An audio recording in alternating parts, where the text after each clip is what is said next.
ખાઓ ભાઈ મારે.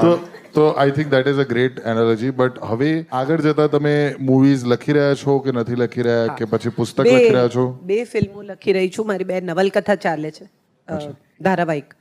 હું આખી નવલકથા ક્યારેય સાથે લખી શકતી નથી, મારે હપ્તે હપ્તે જ લખવી પડે. એટલે એક 2 ધારાવાહિક ચાલે. અચ્છા, ઓકે, વાહ, સરસ. તમે ટેલિવિઝન ઓકે, વાહ, સરસ. તમે ટેલિવિઝન પણ લખ્યું છે ને? બહુ લખ્યું. સૌથી લાંબુ શું લખ્યું છે શો? એક ડાળના પંખી, 1700 એપિસોડ. 1700 એક દાળના પંખી.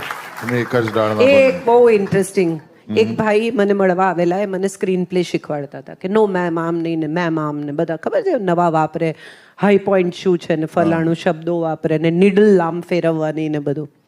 એટલે મેં એમને કહ્યું કે 1700 એપિસોડના 20 પાના ઇન્ટુ 1700 ઇન્ટુ 20 પેજીસ હાથેથી શ્રીરામ શ્રીરામ લખી નાખ, પછી મારી પાસે આવજે. ક્યા વાત હે, વાહ. સાચી પછી વાત વાત કરીએ. ક્રિએટિવની તો હું આશા જ નથી રાખતી, ખાલી શ્રીરામ શ્રીરામ લખી નાખ, હા, આટલું તો પછી એને મારી પાસે પરીક્ષામાં આવજે. બી નહીં લખ્યું હોય. તો પછી મેં જ નથી લખ્યું ને. 1700 એપિસોડ, બાપરે. એ બહુ ચાલે છે ને. ડીડી ગિરનાર પર આવતી હતી ને? 7 વર્ષ.